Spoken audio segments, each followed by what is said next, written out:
Welcome in, book lovers. This is Chris Storm Books, and we are in conversation with everyone in the book world. We're looking for the buzz, the trends, the stories behind the stories, and even a few secrets. Let's get started.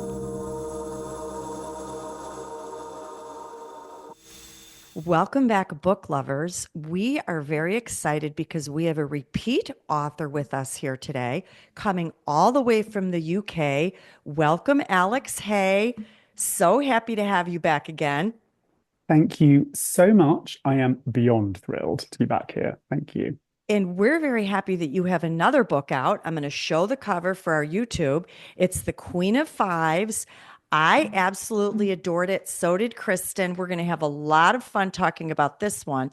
But before I get started, let me tell our listeners a little bit about you. So, you grew up in Cambridge and Cardiff in the UK, and you've been in writing as long as you can remember. As a child, Absolutely. Yeah. From, I don't know, maybe five or six in pencil in the back of exercise books. So you're spot on. I love that. That's a gift and that's your passion and you're meant to be doing it. That's obvious. You studied history of all things at the University of York, which plays into some of the stories. You've worked in magazine publishing and in the charity sector. Thank you for that. And I think it's pretty cool that you took a course at Curtis Brown, Write Your Novel. I'm a graduate of that course, which is very prestigious, so I hear. Now, you were here with us first for The Housekeepers. It was your debut novel. It won the Caledonia Novel Award. And now, of course, we're here to talk about The Queen of Fives. We're very excited. You're living in the UK still with your hubby. And we are just thrilled that you've come so far across the Atlantic to speak with us today. It's very exciting when we have authors from different parts of the world. And welcome back. Can't wait to talk about this great book. Thank you. Thrilled. Alex, you might remember from last time that I like to give our listeners a bit of the background of what's going on in the story, and I won't give away any spoilers. And if you want to add anything, please, be our guest to do so. But here, as Chris mentioned, I want to show this cool cover again. We're talking about the Queen of Fives. And in this story, we're transported to 1898 London. And right off the bat, we encounter Queen LeBlanc. Now, she is the reigning queen over the chateau, which is basically, I love how you described it, an elective monarchy of cons, people who came together because they are running these confidence games, but high stakes. And in this situation, she is getting ready to pull off a very audacious con. She is thinking that she's going to trick an eligible duke into marriage and then maybe run off with the family fortune. Now, she pulls it off for a time. She enters society as a debutante. She is, apparently very wealthy. And she enmeshes herself into the lives and even into the home of the Kendall family. They are a bit reclusive, but what she doesn't understand fully is that they have lies and deceit and deceptions of their own.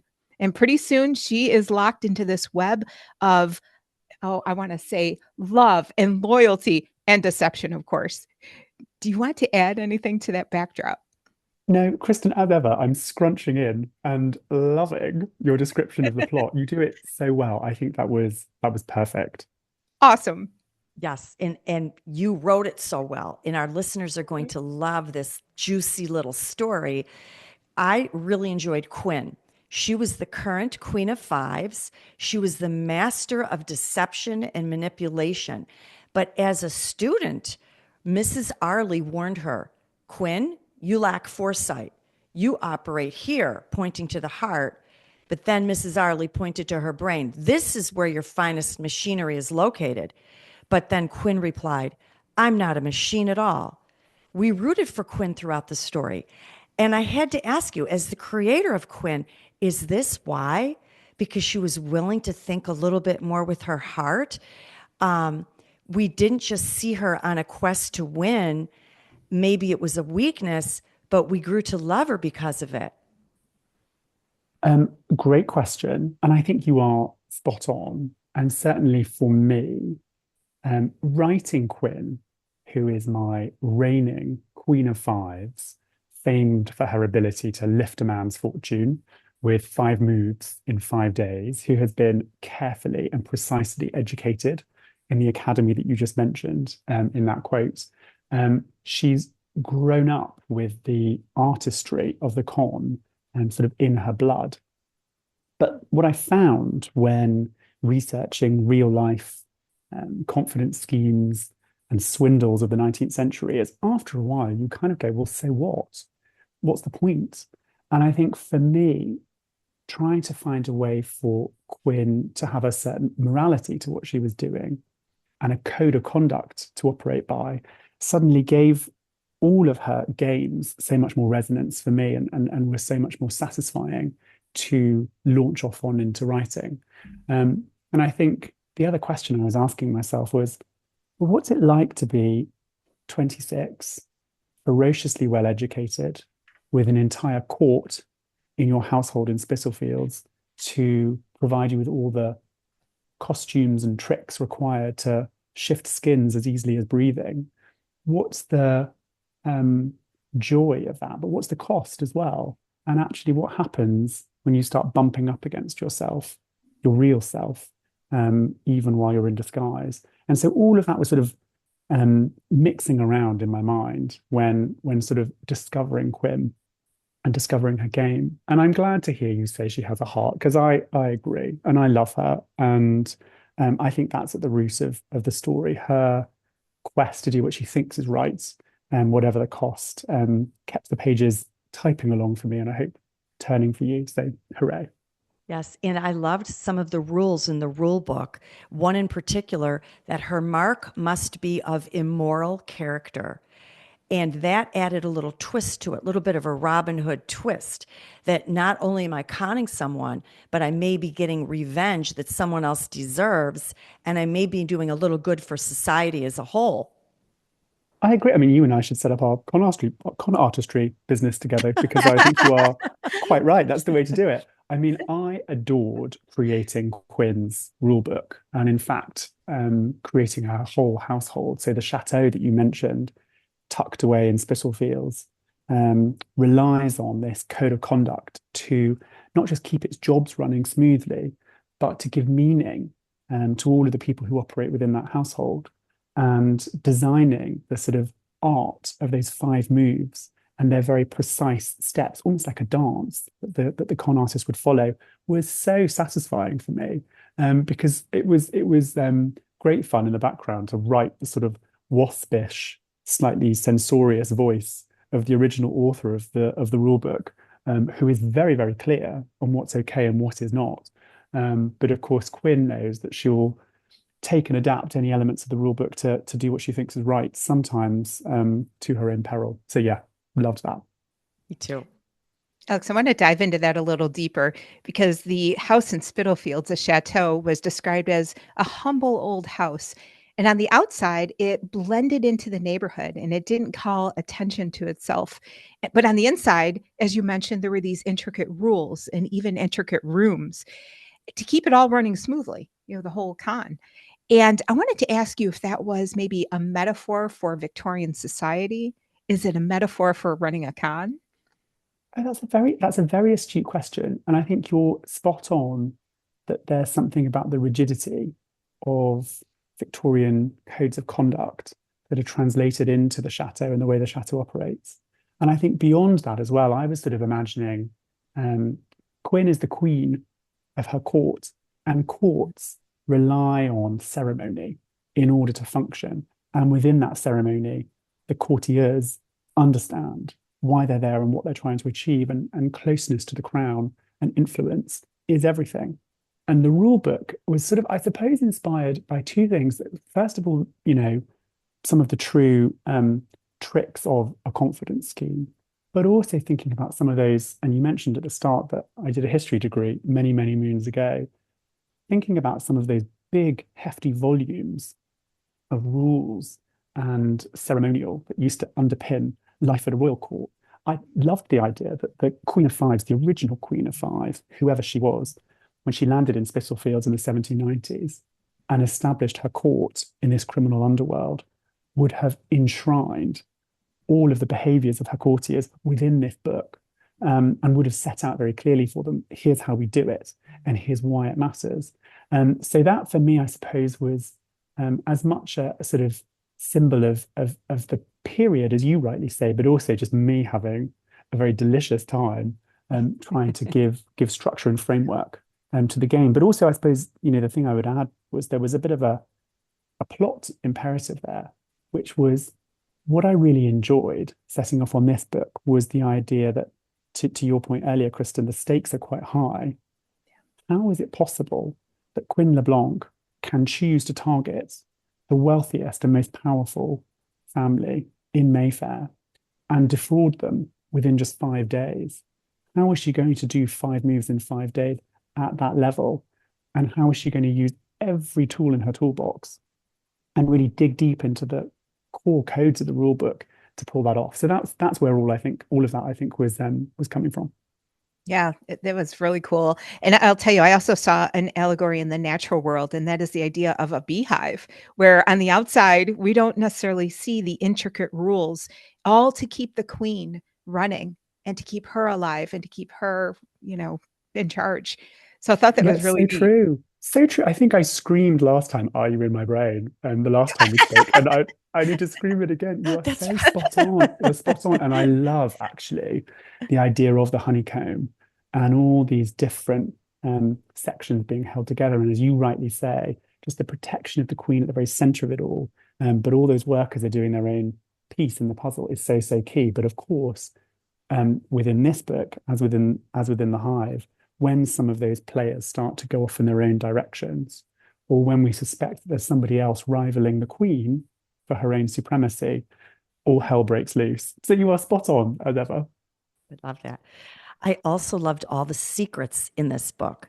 There was a quote that I wrote down. Life was a puzzle box. It was made up of innumerable little drawers, some locked, some not, with glinting clasps and metal teeth.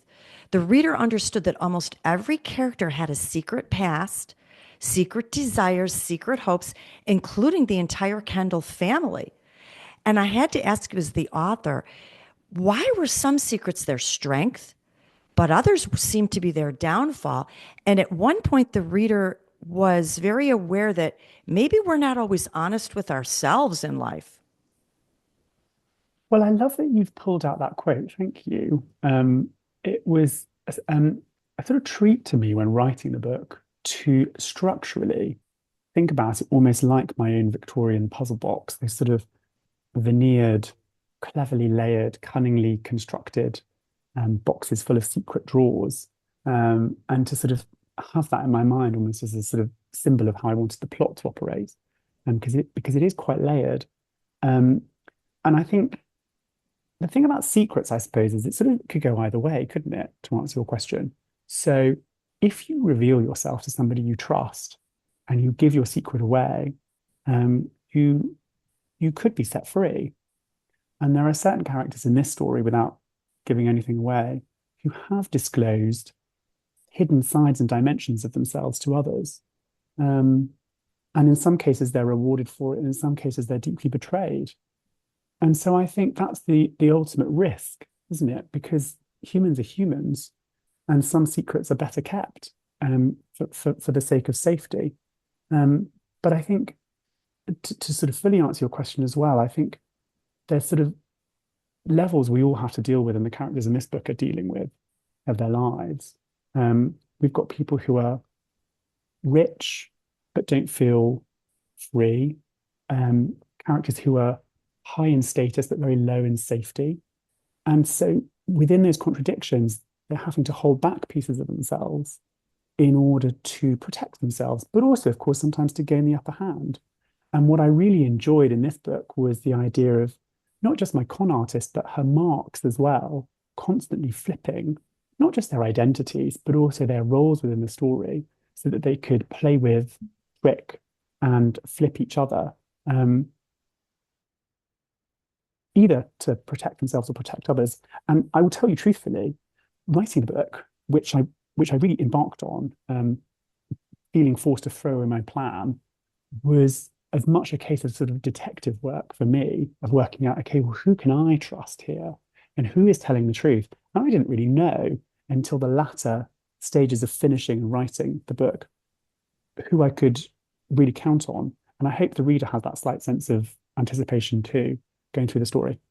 Very much so. And I loved that Quinn was filled with secrets and disguises, but Mr. Silk was loyal to Quinn, seemingly very loyal. And so she had one person who she could share her secrets with, and he was a great character.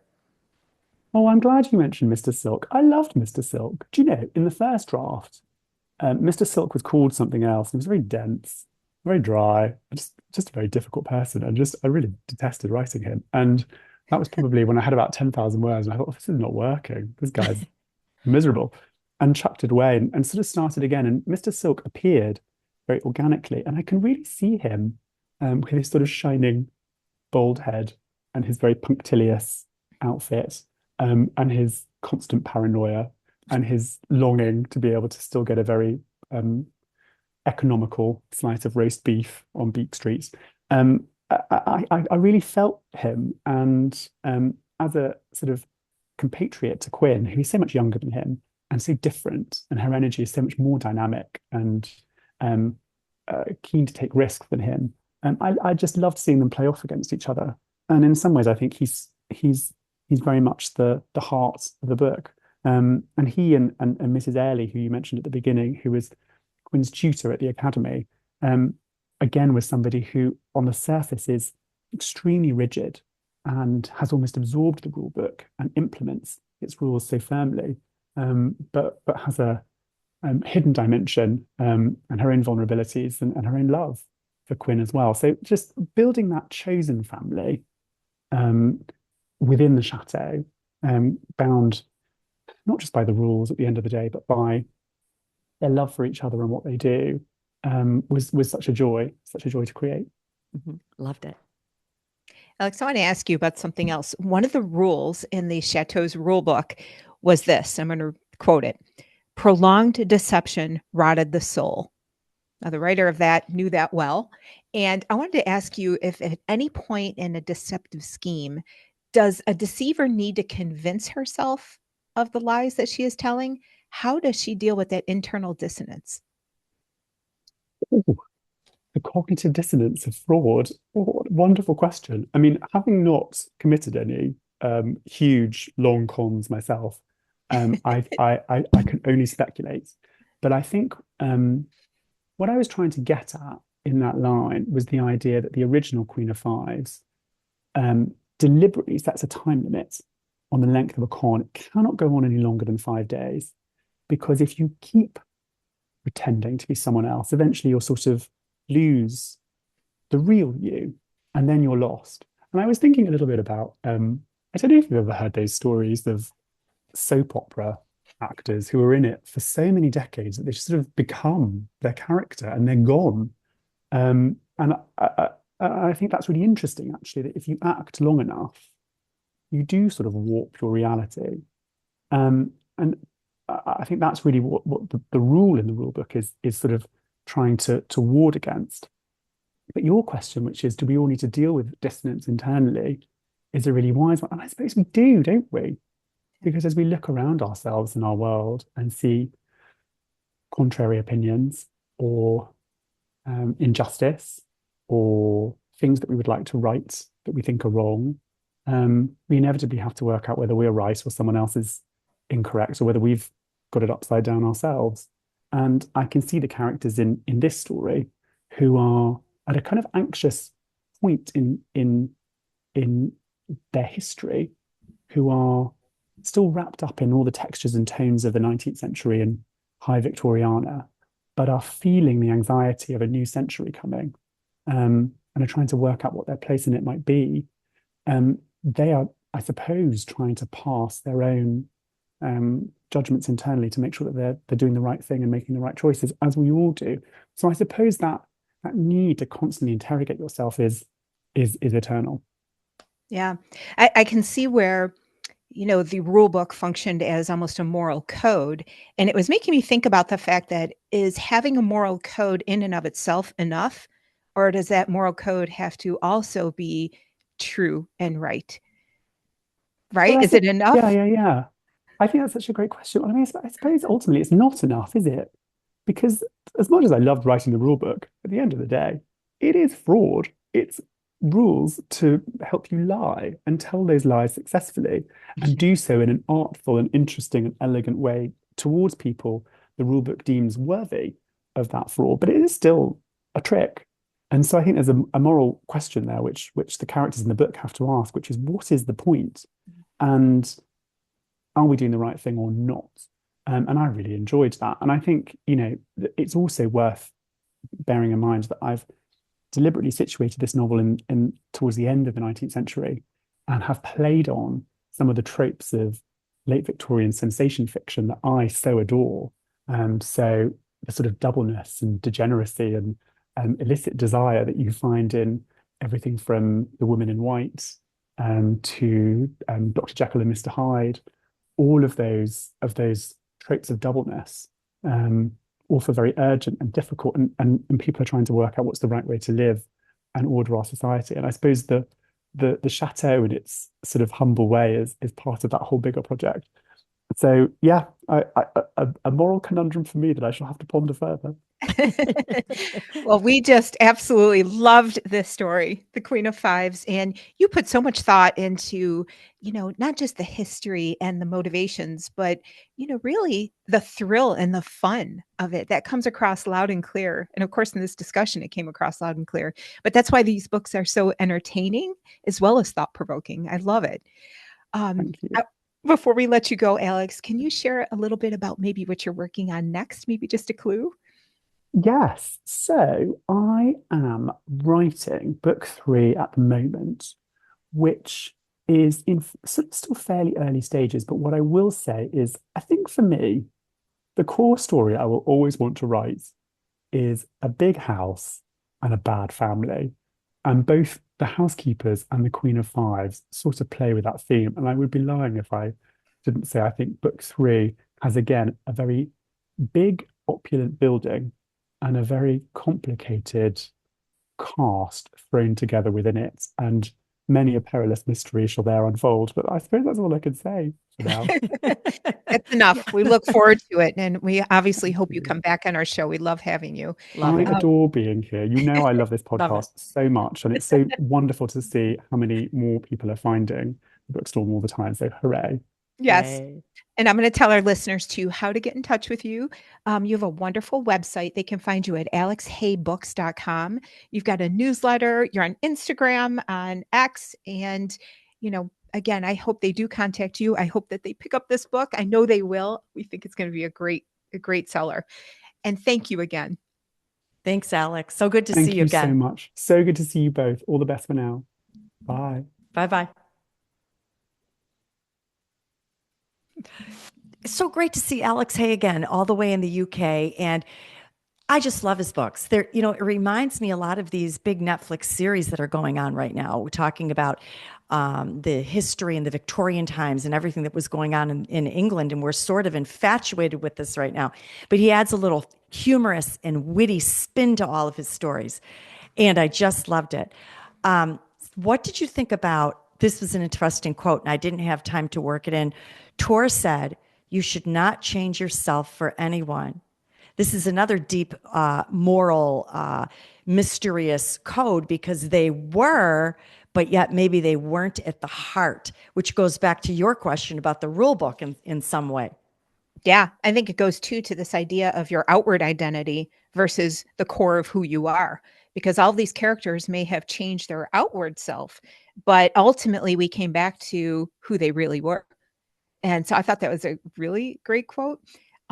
This book, this is what I love. He talks about big houses, bad families, but also these moral conundrums. And that identity one to me is at the heart of what he's always exploring.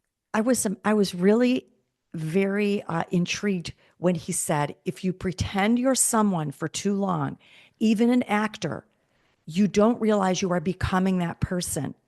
And I have seen actors being interviewed after they have played a certain part for many, many years, and you almost cannot distinguish them from the part they've played. Have you seen that? Absolutely. It is quite interesting. I love that point. And it could be a good thing, right? You can think in your mind, I am a good person. I'm a this. I'm going to embark on this career. And you adopt that identity and it becomes true. So I don't know, that could go either way. That would be an interesting thing for Alex to explore in a book too. Okay, Alex, there you go. All right. Well, I want to tell our listeners about some of our upcoming fabulous authors. We have Victor Methos with The Silent Watcher, Fiona Davis, The Stolen Queen, Carter Wilson, Tell Me What You Did, Jill Shelvis, Better Than Friends, Mark Greaney, Midnight Black, Andrews and Wilson, Defense Protocol, Marshall Karp, Don't Tell Me How to Die, Brett Battles, writing for Stuart Woods, Golden Hour, Tess Gerritsen, The Summer Guests, Robert Cray, The Big Empty. We got Brian Freeman writing for Robert Ludlum, The Born Vendetta, Robert Dugoni, Hold Strong, and many of those are repeat and actually three-peat authors that are coming back on our show. We just love talking to them, and we know you love them too. So continue to tune in. You can find us on Facebook, on Instagram, on X. We are on TikTok. We are on YouTube. If you search for Bookstorm and Podcast, we should come right up and you can see these fantastic authors. Till next time, listeners, one of the best ways to brave the storm is to dive down deep into life-changing fiction.